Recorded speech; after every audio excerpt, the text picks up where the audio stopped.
Ever since the SEC raged after crypto companies trading securities in June, a roller coaster of incidents have happened. There have been legal brawls and expressions of disdain towards crypto regulations by the SEC. Binance has delisted Cardano ADA and 17 other coins. Was the crypto exchange caught under the pressure? Since June, when the SEC filed a lawsuit to get its hands on Binance's records, things have become unstable for the SEC, especially in court. The SEC's investigation into Binance was thwarted. A U.S. judge, known as Faroukoi, indicated he was hesitant to grant permission for the inspection. After suffering a partial loss in the Ripple litigation, the Securities and Exchange Commission encountered difficulties. The agency appears to be leading the charge for the regulation by enforcement agenda, yet many people in the court system disagree with this approach. The SEC has been seemingly adopted into an uncomfortable regulatory system.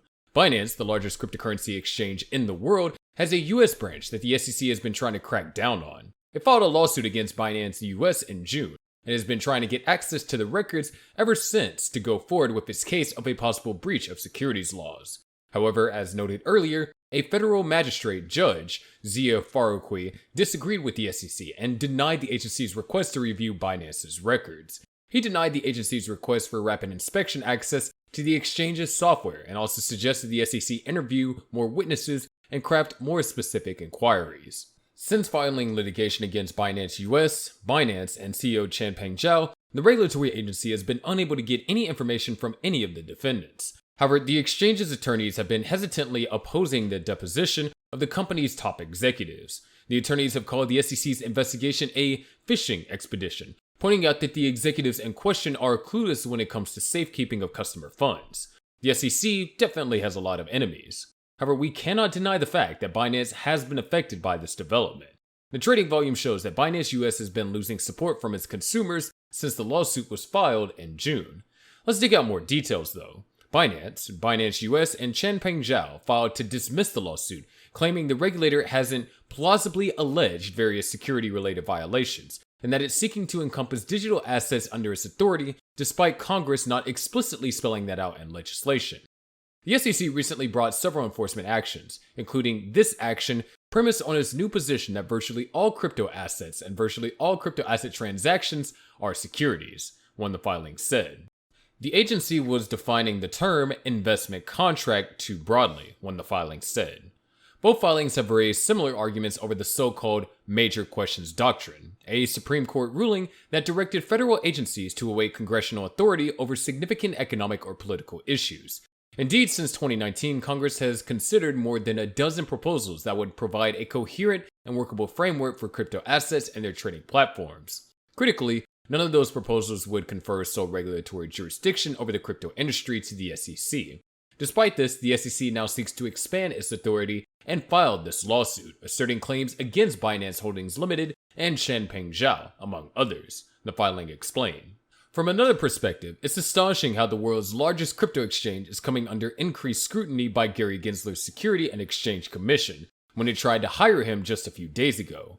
This was around the time that Gensler was approached by several companies to be an advisor during his time at MIT from 2018 to 2021, but he rejected all of them, citing a person familiar with the matter. Binance was particularly interested in Gensler's regulatory experience as it created Binance US in 2019. But now it looks like the tables have turned. Tables do turn, right? Also, Binance made a major announcement, which involves its plans to delist 17 trading pairs from its liquidity swap liquidity pool. Popular cryptocurrencies like Shiba Inu, Cardano, Solana, and others are included. This decision was scheduled to take effect on October 27, 2023, and perhaps that Binance was under a lot of pressure.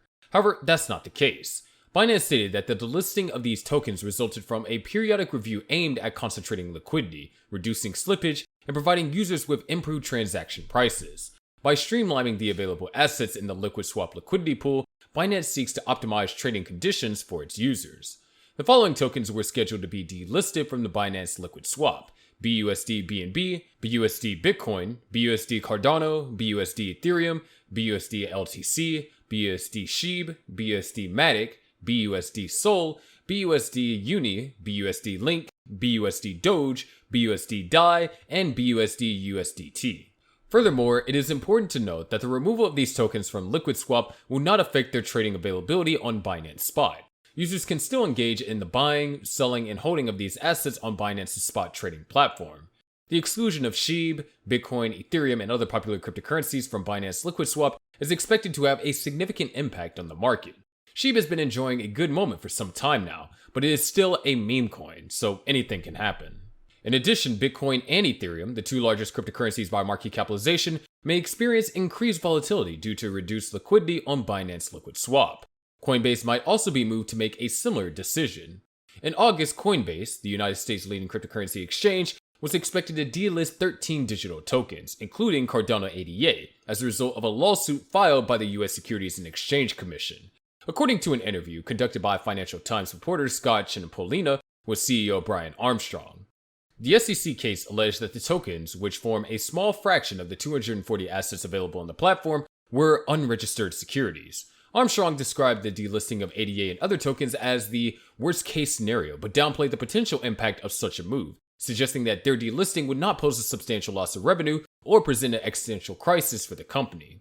As reported, Input Output Global, the developer behind the Cardano blockchain, firmly rejected the SEC's assertion that the Cardano native token ADA should be classified as a security. Coinbase also filed a motion to dismiss the lawsuit, citing the recent decision in the Ripple case to bolster its case against the SEC. It was supposed to give the company an edge in the legal battle. However, at the time, the Coinbase CEO dismissed the idea that Coinbase could relocate to more crypto-friendly countries amid ongoing regulatory scrutiny in the United States, contrary to recent speculation spurred by the firm's procurement of a license in Bermuda. Now, let's talk about Cardano ADA. Many crypto analysts have a list of crypto tokens that they expect to make a run when the bull market finally returns. It is so unfortunate that Cardano ADA hasn't made that list yet. A certain crypto analyst, Lady of Crypto, even outlined a few reasons why the crypto token will not perform well during the bullish period.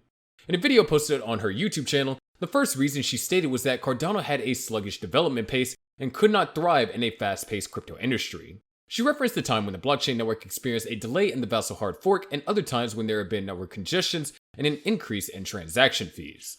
According to the crypto analyst, Cardano is going to continue to fall behind its competition until one day when the network becomes insignificant.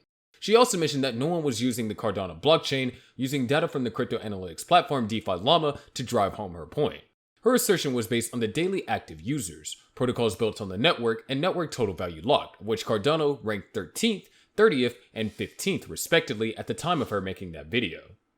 While these rankings might not be perceived as bad, she noted that it was bad for Cardano in particular, which positions itself as one of the blue chip cryptos as it suggests that it's underperforming. Lady of Crypto also mentioned something that seems to resonate with the Cardano community. She stated that the network was overhyped, and although the adjective may be subjective, she doesn't believe that applies in this case. She noted that Cardano has a partnership with McDan Dublin, a global advertising and marketing agency, which has helped bring about this alongside the help of the network's cult following. She suggested that all this hype was just talk, as there was no substance to back it up. Nevertheless, despite her position on ADA, the Lady of Crypto has shown her respect for Cardano's founder, Charles Hoskinson, and mentioned that she was down to have a chat with him where he rebuts her stance on the network's ecosystem. Of course, Charles Hoskinson, the Cardano founder, will always defend the network. At least time will prove whether this Lady of Crypto was right or not. But that's going to do it for today's video. Make sure you click on the subscribe notification buttons, and I'll see you in the next video.